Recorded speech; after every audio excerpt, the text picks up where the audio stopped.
वासुदेवाय। ओम नमो ओम भगवते नमो भगवते वासुदेवाय। वासुदेवाय। ओम नमो भगवते वासुदेवाय। ओम ओम नमो नमो भगवते भगवते वासुदेवाय। वासुदेवाय। ओम नमो भगवते वासुदेवाय। ओम नमो ओम भगवते नमो भगवते वासुदेवाय। वासुदेव। नारायणं नमस्कृत्य नारायणं नारायणं नमस्कृत्य नमस्कृत्य नरं चैव नरोत्तमं नरं चैव नरोत्तमं नरोत्तमं देवीं सरस्वतीं व्यासं देवीं देवीं सरस्वती सरस्वतीं व्यासं व्यासं ततो जयम् उदीरयेत्। ततो ततो जयम् उदीरयेत्। जयमुदीरये। नष्टप्रायेषु अभद्रेषु नष्टप्रायेषु नष्टप्रायेषु भद्रेषु भद्रेषु नित्यं भागवत सेवया नित्यं भागवत नित्यं सेवया भागवतसेवया भगवते उत्तम श्लोके भगवते भगवते उत्तमा श्लोके उत्तमाश्लोके भक्तिर्भवति नैष्ठिकी। भक्तिर्भवति भक्तिर्भवति नैष्ठिकी। नैष्ठिकी। हरे कृष्ण। आप सभी का स्वागत है सायंकालीन भागवत कक्षा में। आज हम करने जा रहे हैं द्वितीय स्कंद के 7वें अध्याय का 10वां श्लोक। नाभे असो ऋषभ आस सुदेवी सूनु। नाभे आसो ऋषभ वृषभो आस आस सुदेवी सूनु। सुदेवी सूनु। नाभे असो ऋषभ आस सुदेवी सूनु। नाभे नाभेरसो वृषभो आसो आस ऋषभ सुदेवी आस सूनु। सुदेवी सूनु। यो यो वै चचार समदृग्जड योगचर्याम्। ये वे यो वे चचार चचार समदृष्ट जड़ योगी चरायाम। चर्या। यो वे चचार समदृग्जड योगचर्याम्।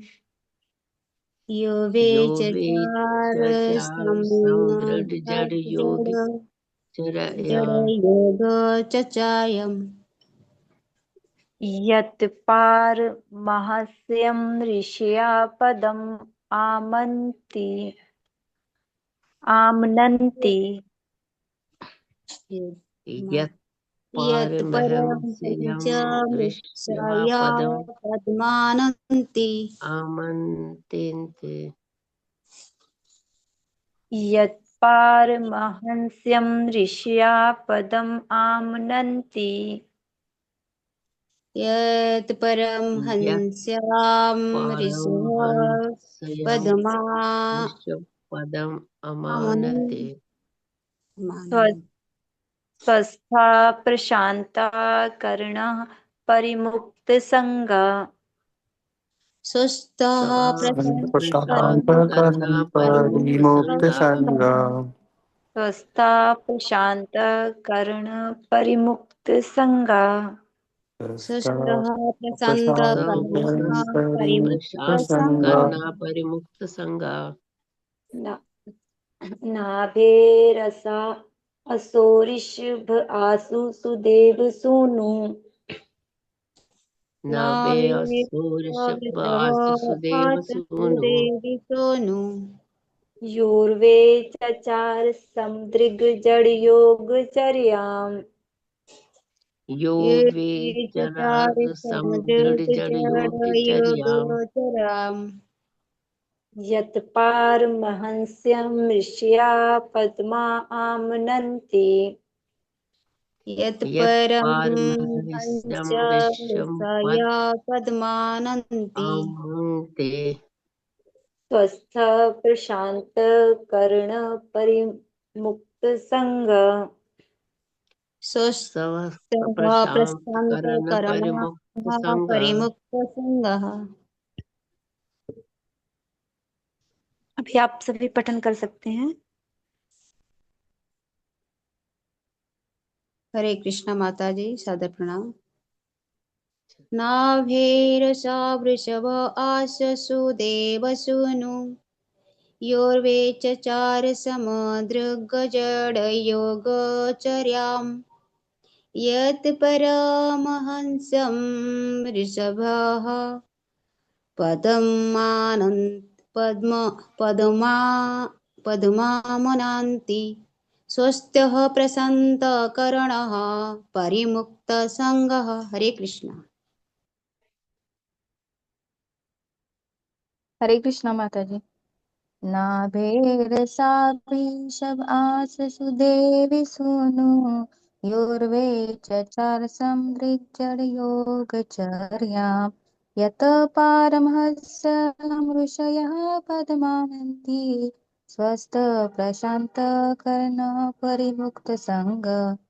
हरे कृष्ण। हरे कृष्णा माता जी। नभेरुषवृषभ आशसुदेवि सूनु यो वै चचारो समुद्रिक जडो योगचर्यम् यत्परमहंसस्समिशाय पदमामनन्ति स्वस्थः प्रशान्तकरुणः परिमुक्तसङ्गः। हरे कृष्णा। हरे कृष्णा माता जी। नाभे असो ऋषभ यस सुदेवी सुनय वे चाचारा समाद्रक जटा जोगाचार्यं यता परमहंसं ऋषाया पदं गमनन्ति स्वस्था प्रशांत कारण परिमुक्त संज्ञः। हरे कृष्ण।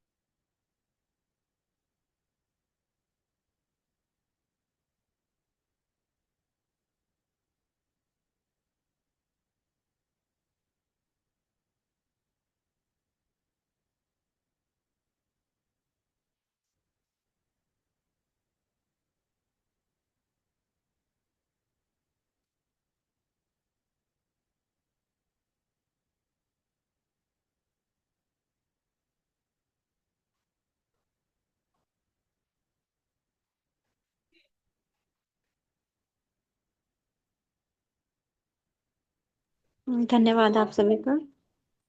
अब मंगलाचरण करते हैं अभी। ओम अज्ञानतिमिरान्धस्य ज्ञानाञ्जनशलाकया चक्षुरुन्मीलितं येन तस्मै श्रीगुरुवे नमः। श्रीचैतन्यमनोभीष्टं स्थापितं येन भूतले स्वयं रूप कदा मह्यं ददाति स्वपदान्तिकं।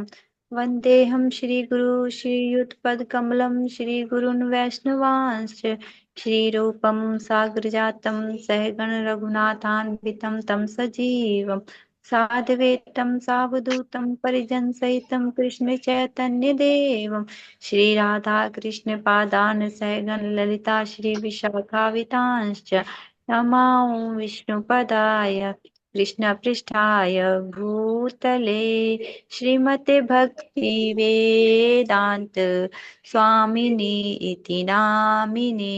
नमस्ते सरस्वती देवे गौरवाणी प्रचारिणे निर्विशेष शून्यवादी पाश्चात्यदेशतारिणे वाञ्छाकल्पतरुभ्यश्च कृपा सिन्धुभैव च पतितानां पावनेभ्यो वैष्णवेभ्यो नमो नमः। हे कृष्ण करुणा सिन्धु दीनबन्धु जगत्पते गोपेश गोपिका कान्त राधा कान्त नमोऽस्तुते। तप्त काञ्चन गौराङ्गी श्री राधे वृंदावनेश्वरी वृषभानुसुते देवी प्रणमामि हरिप्रिये। जय श्री कृष्ण चैतन्य प्रभु नित्यानंद श्री अद्वैत गदाधर श्रीवासादि गौर भक्त वृंद।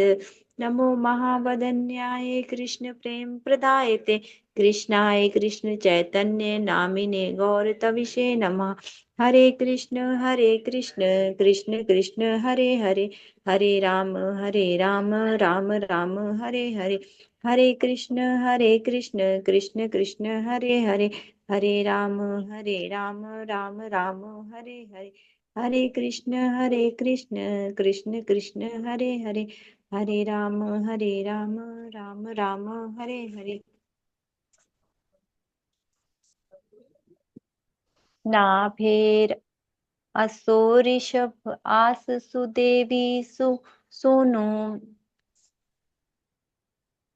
नाभे असो ऋषभ आस सुदेव सूनो। यो वे चचार समुद्रिक जड़ योग चर्याम।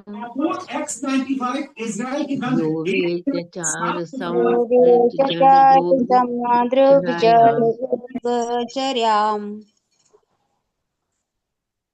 यत् पारमहंस्यं ऋषया पदम् आमनन्ति। निशयापनं यत् पारमहंसं पदमानन्ति सम्मन्ति पदम आमन्ते। स्वस्था प्रशांत करुण परिमुक्त संग। स्वस्थ सः प्रशांत प्रशांत कारण करुणा परिमुक्त परिमुक्त संगः। संगः। नाभे असो ऋषभ आस सुदेवी सूनुम्। नाभे असो ऋषभः आसतेषु देवी सुनः। यो वे चचार समुद्रिक जड़ योग चर्याम। योगे यो वे नाभे चचार चचार समयक चचारसमयकचर्याम् समद्रक जड़ योग चर्याम्। यत्पारमहंस्यं ऋषया पद्मा आमनन्ति। यत् यत् परमहंसं पारहंसं पारमहंस्यं ऋषयो ऋषिं पदमानन्ति पदममन्ति। पदमानन्ते। स्वस्थ प्रशांत करुणा परिमुक्त संग। स्वस्थ प्रशान्तकरणः प्रशांत करुणा परिमुक्त करुणा परिमुक्तसङ्गः संग। परिमुक्त संगः। नाभेरसो वृषभ आस सुदेव सूनु। नाभेरसा वृषभ आससु देवि सूनु योर्वे चचार समुद्रिक जड़ योग चर्याम। यो वे यो वे चचार चचार समुद्रजडयोगचरायम् जड योग चर्याम्। यत्पारमहंस्यं ऋषया पद्मामनन्ति। यत् पारमहंस्यं ऋषयः यत्पारमहंस्यं पदमानन्ति ऋष्यं पदम् अमानितं।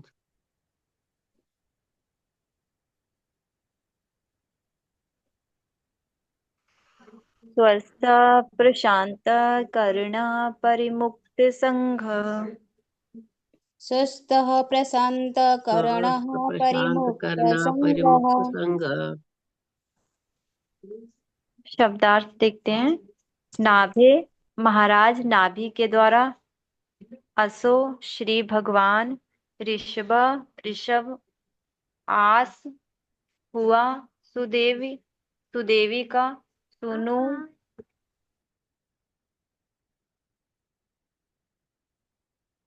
पुत्र। सुनु पुत्र। यह जिसने वह निश्चय ही सचार संपन्न किया। समुद्रिक समदर्शी जड़ भौतिक योगचर्याम योग अभ्यास। यत जो पार पारमहंस्यम सिद्धि की परम अवस्था। ऋषिया ऋषिगण पदम पद आमनंती स्वीकार करते हैं। स्वस्थ अपने में स्थित। प्रशांत स्थिर। करना इंद्रियां परिमुक्त पूर्णतया मुक्त। संग भौतिक कल्मश।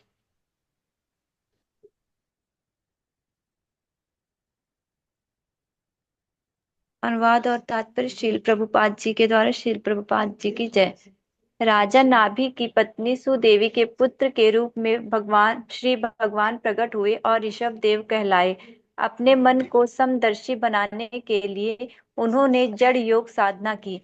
इस अवस्था को मुक्ति का सर्वोच्च सिद्ध पद भी माना जाता है, जिसमें मनुष्य अपने में ही स्थित रहकर पूर्ण रूप से संतुष्ट रहता है। पीछे पीछे आप सभी दोहरा सकते हैं। राजा नाभि की पत्नी सुदेवी राजा नाभि की राजा पत्नी नाभि की पत्नी सुदेवी सुदेवी के पुत्र रूप में श्री भगवान प्रकट हुए। के रूप में पुत्र रूप में श्री भगवान भगवान प्रकट हुए मैं और श्री भगवान प्रकट हुए और ऋषभ देव कहलाए। और ऋषभदेव और और कहलाए। ऋषभ ऋषभ देव देव कहलाए। कहलाए।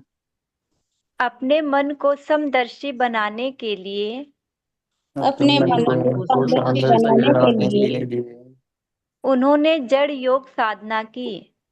उन्होंने उन्होंने जड़ जड़ योग योग योग साधना की। साधना की। इस अवस्था को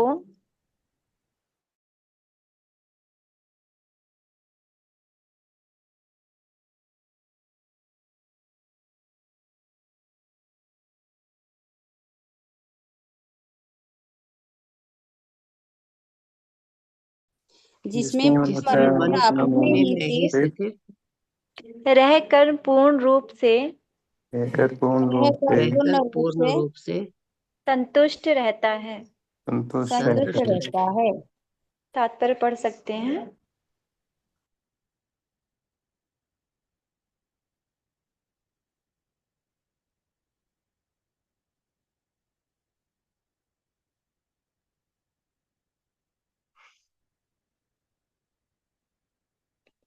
ओहो माता जी पढ़े। हरे कृष्णा। हरे कृष्णा माता जी, हरे कृष्णा। जय श्री प्रभुपाद की जय। तात्पर्य प्रभुपाद की जय। आत्म साक्षात्कार के लिए जितनी प्रकार की योग साधनाएं की जाती है, उनमें जाड़ो योग को भी विशेषज्ञों द्वारा मान्यता प्राप्त है। इस जड़ योग में पत्थर के समान मुख बनकर किसी प्रकार के भौतिक फल से अप्रभावित रहने का प्रयास करना पड़ता है। जिस प्रकार पत्थर सभी प्रकार के बाध्यों घात प्रतिघात के प्रति उदासीन रहता है, उसी प्रकार जड़ योग की साधना करने वाला भौतिक देहों को स्वेच्छा से पहुंचाए जाने वाले समस्त कष्टों को सहन करता है। ऐसे योगी बाल नहीं बनाते और अपने सिर के बालों को किसी मशीनी साधना की सहायता लिए बिना हाथ से उखाड़ कर अपने आप को पीड़ा पहुंचाते हैं। जो स्वेच्छा से अपने आप को कष्ट पहुंचाने की बहुत सी विधियां में से एक है, किंतु ऐसे जड़ योग का असली उद्देश्य समस्त भौतिक मोह से छुटकारा पाना और पूर्ण रूप से अपने में स्थित होना है। अपने जीवन की अंतिम अवस्था में महाराज ऋषभ देव मूक पागल पुरुष के भांति विचरण करते रहे। उन पर किसी भी शारीरिक दुर्व्यवहार का कोई प्रभाव नहीं पड़ता था। उन्हें पागल की भांति जाटा बढ़ाए तथा नंगा घूमते देखकर गली कुचों के अल्प बुद्धि बालक तथा मनुष्य उन पर थूकते तो और उन पर पेशाब करते थे। माता जी वे अपनी हाँ धन्यवाद माता जी। हरे धन्यवाद कृष्ण। माता जी। हरे कृष्णा। आशा माता जी करिए।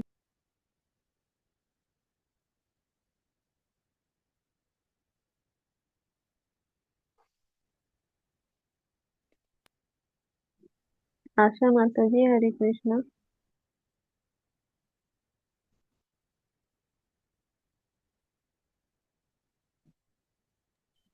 हरे कृष्णा। गिरिजा माता जी करिए।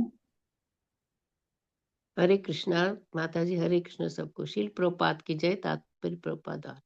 वे अपनी विष्ठा पर लेटे रहते थे और हटते नहीं, किंतु उनका मल सुगंध पुष्पों की भांति दूर दूर तक सुगंध फैलाता था और साधु पुरुष उन्हें परमहंस अर्थात मानव सिद्धि के सर्वोच्च अवस्था में मानते थे। जो अपने मल मूत्र को सुगंध न बना सके, उसे सम्राट ऋषभदेव की नकल नहीं करनी चाहिए। जड़ योग का अभ्यास ऋषभदेव तथा उसी स्तर के सिद्ध योगी के लिए संभव है। सामान्य लोगों के लिए यह असाधारण अभ्यास दुष्कर है। जड़ योग का असली उद्देश्य प्रशांत करना अर्थात इंद्रियों को वश में करना है, जैसा कि श्लोक में कहा गया है। योग की समूची प्रक्रिया, चाहे इसे जो भी नाम दे, असामान्य इंद्रियों को वश में करने तथा आत्म साक्षात्कार के लिए तैयारी करने के लिए होता है। इस युग में विशेषतः जड़ योग का कोई व्यवहारिक महत्व नहीं है। इसके विपरीत भक्ति योग इस युग के लिए व्यवहारिक है, जो सर्वथा उपयुक्त है। उपयुक्त सूत्र से श्रवण करने की सहज विधि अर्थात श्री भागवतम को सुनकर योग की परम सीधी अवस्था प्राप्त की जा सकती है। ऋषभदेव राजा नाभि के पुत्र तथा राजा अग्नित के पुत्र थे। वे राजा भरत के पिता थे, जिसके नाम से इस पृथ्वी लोक का नाम भारतवर्ष पड़ा। ऋषभ देव की माता का नाम मेरु देवी भी था, जिसे यहाँ पर सुदेवी कहा गया है। कभी कभी लोग सुझाव देते हैं कि सुदेवी राजा नाभग की दूसरी पत्नी थी, किंतु क्योंकि अन्यत्र ऋषभ देव को मरु देवी का पुत्र कहा गया है, अतः यह स्पष्ट है कि मरु देवी तथा सुदेवी एक ही व्यक्ति स्त्री के भिन्न भिन्न नाम है।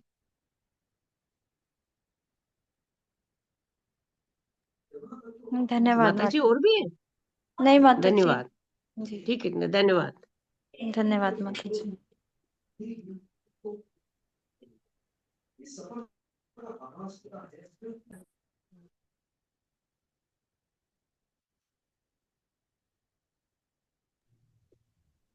तो इसमें इस अनुवाद में तात्पर्य में श्री भगवान जी के एक और अवतार के रूप में प्रकट हुए ऋषभ देव के बारे में बताया गया है, और ये भी बताया गया है कि उसमें किस प्रकार उन्होंने, इसमें ये भी बताया गया कि उन्होंने किस प्रकार जड़ योग की साधना की, मतलब जड़ योग की साधना जो बहुत कठिन होती है, इसमें उसके बारे में सारा बताया गया कि किस प्रकार वो शरीर को ऐसे कष्ट पहुंचा के इस प्रकार किया जाता है। पर आजकल वर्तमान के लिए नाम संकीर्तन यज्ञ जो है, संकीर्तन, इसके बारे में भक्ति योग को ही बल दिया जाता है। तो आजकल इस प्रकार के कोई भी हम नहीं कर सकते, तो इस प्रकार का कोई भी हम ऐसे नियम नहीं कर सकते, तो इसके लिए ये बहुत कठिन तपस्या है। तो इसके लिए यहाँ पे अभी इस युग के लिए भक्ति योग को ही सर्वोच्च बताया गया है इसमें, सिर्फ इसीलिए इसमें बताया गया। और ऋषभ देव के बारे में बताया गया है अगले श्लोक में, देखते हैं।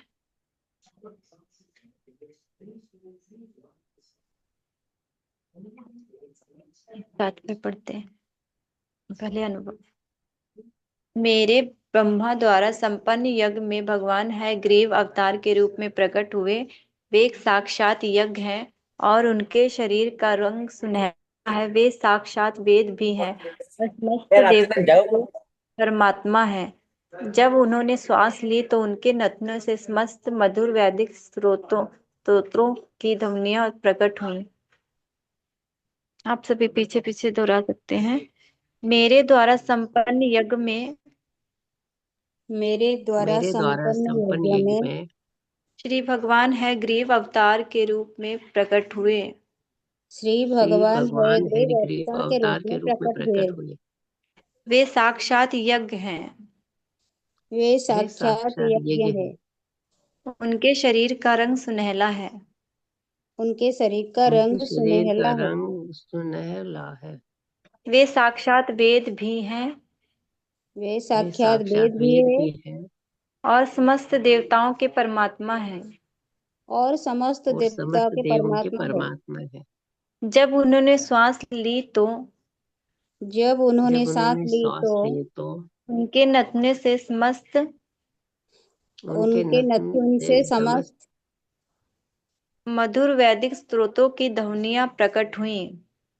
मधुर वैदिक मधुर स्तोत्र की वैदिक ध्वनियां सूक्तों की प्रकट हुई। ध्वनियां प्रकट हुई।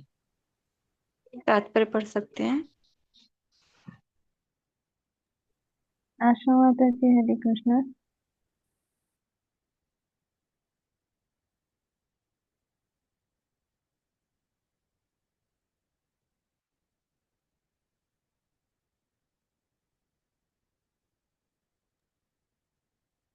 हरे कृष्णा राखी माता जी।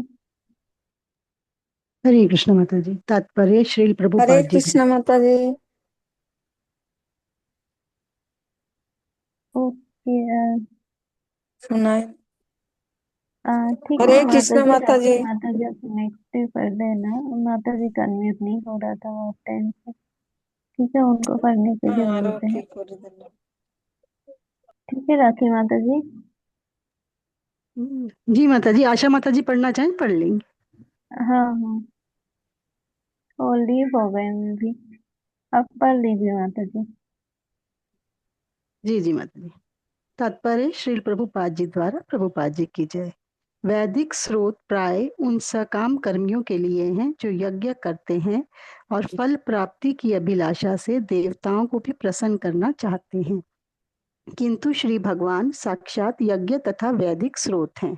अतः जो श्री भगवान का प्रत्यक्ष भक्त होता है उससे यज्ञ संपन्न करने तथा देवताओं को प्रसन्न करने के कार्य स्वतः संपन्न हो जाते हैं।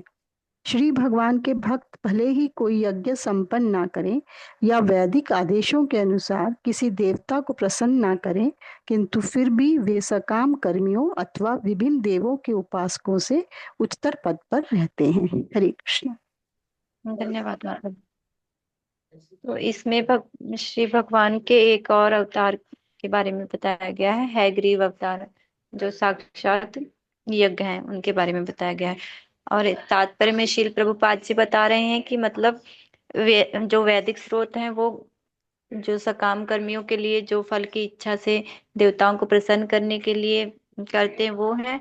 और पर अगर कोई श्री भगवान का भक्त बन जाता है, अगर कोई भक्ति योग को अंगीकार करता है तो उसे अन्य देवताओं को प्रसन्न करने के लिए कुछ भी अलग से नहीं करना होता, क्योंकि जिस प्रकार हम वृक्ष की जड़ में पानी डालते हैं तो पूरे वृक्ष को पोषण मिल जाता है, उसी प्रकार अगर हम श्री भगवान को प्रसन्न करते उनके भक्ति योग में लगते हैं तो अन्य देवी देवता स्वतः ही संतुष्ट हो जाते हैं। इसमें यही बताया गया है कि जो श्री भगवान के उपासक हैं वे विभिन्न देवताओं के उपासकों से उच्च पद पर रहते हैं। मतलब इसमें श्री भगवान की भक्ति सर्वश्रेष्ठ है।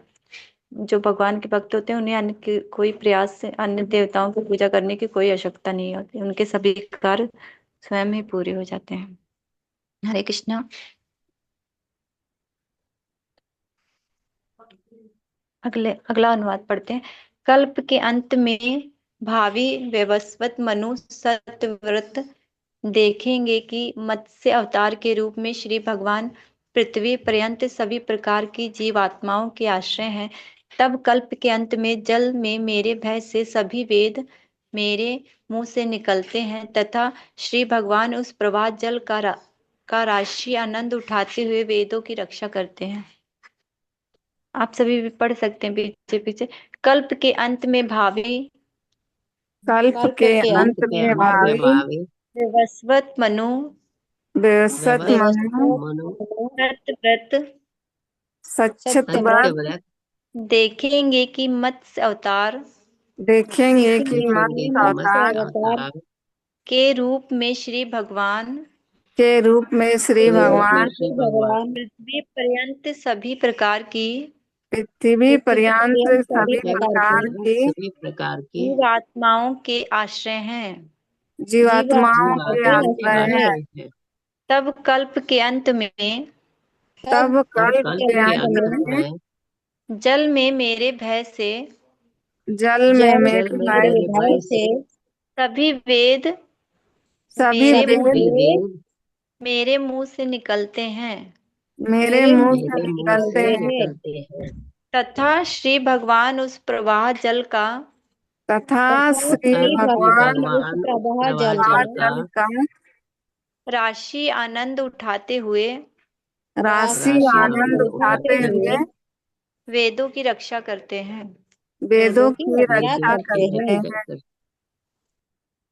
तात्पर्य पढ़ सकते हैं। आशा माता जी पढ़िए।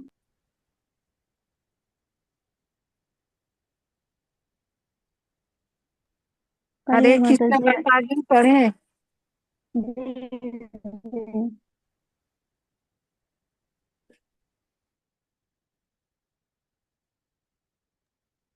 पढ़िए माता जी। आशा माता जी। जी माता जी। शिला प्रभुपाद की जय। शिला प्रभुपाद द्वारा बाह्य का एक दिन 14 मनुओं के तुल्य है और प्रत्येक मनु के अंत में पृथ्वी पर्यंत सब कुछ नष्ट हो जाता है और तब बाह्य को भी वह जल भयानक लगता है। अतः भावी वैश्वत मनु के आरंभ में वह ऐसे संहार को देखेगा। ऐसे अन्य अनेक घटनाएं होगी यथा प्रसिद्ध शंखासुर का वध। ऐसे भावी भविष्यवाणी बाह्य के गत अनुभव पर आधारित है, क्योंकि उन्हें पता था कि उस प्रबलयंकारी दृश्य में उनके मुख से वेद प्रकट होंगे, किंतु मत्स्य अवतार रूप में श्री भगवान ने केवल समस्त जीवात्माओं यथा देवताओं, पशुओं, मनुष्यों तथा मनुओं की रक्षा करेंगे, वरन वेदों को भी बचाएंगे। हरे कृष्ण माता जी, धन्यवाद। धन्यवाद माता जी। तो इसमें श्री भगवान जी के एक और अवतार मत्स्य अवतार के बारे में बताया गया है, जो कल्प के अंत में विवस्वत मनु के समय में होता है। तो इसमें बताया गया कि ब्रह्मा जी के एक दिन में, हम जानते हैं कि ब्रह्मा जी के एक दिन में 14 मनु, हमने आगे भी पढ़ा, भगवत गीता में भी पढ़ा है कि ब्रह्मा जी के एक दिन में 14 मनु होते हैं, मतलब। और प्रत्येक मनु के अंत में पृथ्वी पर्यंत जब एक जो मनु का समय कार्यकाल उनका खत्म हो जाता है, तो पृथ्वी में सब कुछ नष्ट हो जाता है, फिर सब जगह जल ही जल हो जाता है। उस समय बहुत भयानक जल होता है। तो इसमें बताया गया है कि ऐसे अनेक सारी उसमें घटनाएं, भविष्य के बारे में ब्रह्मा जी बता रहे हैं कि उसमें ऐसे अनेक घटनाएं होंगी जिसमें शंखासुर एक असुर है, उसका वध होगा। और इस प्रकार जो प्रलयकारी दृश्य जो देखने को मिलेंगे, उसमें वेद भी उनके मुख से प्रकट होंगे। तो श्री भगवान जो मत्स्य अवतार के रूप में होंगे, वे सभी की रक्षा करेंगे, और इसके अलावा वो वेदों की भी रक्षा करेंगे। मत्स्य अवतार के बारे में, इसमें श्री भगवान के मत्स्य अवतार के बारे में चर्चा की गई है। आज यहीं तक रखते हैं फिर। हरे कृष्णा।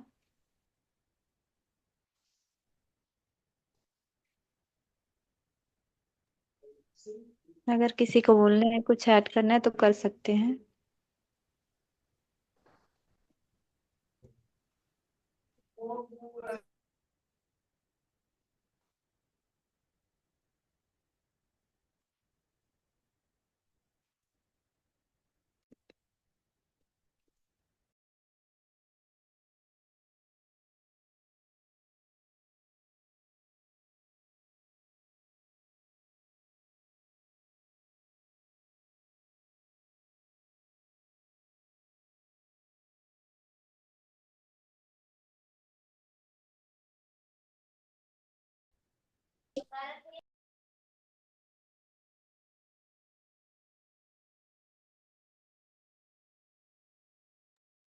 जय माता जी।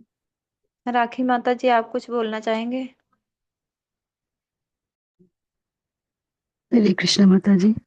माता जी मेरे पास स्टोरीज ही हैं, अगर सुनना चाहते हैं तो थोड़ा थोड़ा। जी माता जी, कोई बात नहीं, सुना दीजिए, फिर क्लास एंड करते हैं जी।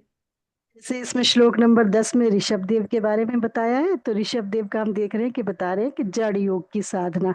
तो हम देखते हैं कि जो ये पूरी की भागवत कही गई है सुखदेव गोस्वामी, वो भी जड़ योग की साधना करते थे। जैसे हमने पढ़ा उनके बारे में कि वो पैदा होते ही निकल गए थे घर से, उनको कुछ भी दुनियादारी से लेना नहीं था, तो वो भी जड़ योग के साधक थे। और उसी प्रकार से ऋषभ देव भी जड़ योग के, कि इनको कोई मतलब नहीं था, ये आत्मा राम थे और नग्न अवस्था में रहते थे। तो कोई इनको मतलब जैसे इसमें तात्पर्य में लिखा गया है कि लोग उनको पागल समझते थे, उनके ऊपर बच्चे जो है पत्थर भी मार देते थे और उनके ऊपर पेशाब भी कर देते थे, तो भी उनको फर्क नहीं पड़ता था, क्योंकि वो इन सब चीजों से ऊपर उठे हुए थे और प्रत्येक जीवात्मा को परमात्मा का अंश समझते हुए ही उनके साथ व्यवहार करते थे। और फिर इसमें जैसे लिखा गया है कि वो अपने मल पर ही लेटे रहते थे, अपने मल को अपने शरीर पर लपेट लेते थे, परंतु उनके मल में भी इतनी सुगंध होती थी कि 8 किलोमीटर तक उनकी वो सुगंध जाती थी, मल की सुगंध जाती थी। तो इसमें बताया गया अनुकरण और अनुसरण का मतलब कि अगर हमें किसी महात्मा का, किसी संत का अनुकरण नहीं करना चाहिए, अनुसरण करना चाहिए, कि उनके अनुसार हम देखते हैं कि ऋषभ देव के अपना प्रथम वो मानते हुए, सन्यासी मानते हुए एक अलग परंपरा अब आ गई है, जिसको हम जैन संप्रदाय कहते हैं, कि जैन संप्रदाय वाले मानते हैं कि वो 24 तीर्थकरों में से पहले तीर्थकर ऋषभ देव हुए, और जबकि वो इनको विष्णु के अवतार नहीं मानते हैं, जबकि हम यहाँ पढ़ रहे हैं कि साफ तौर पे लिखा गया कि ऋषभ देव भगवान विष्णु के अवतार हैं।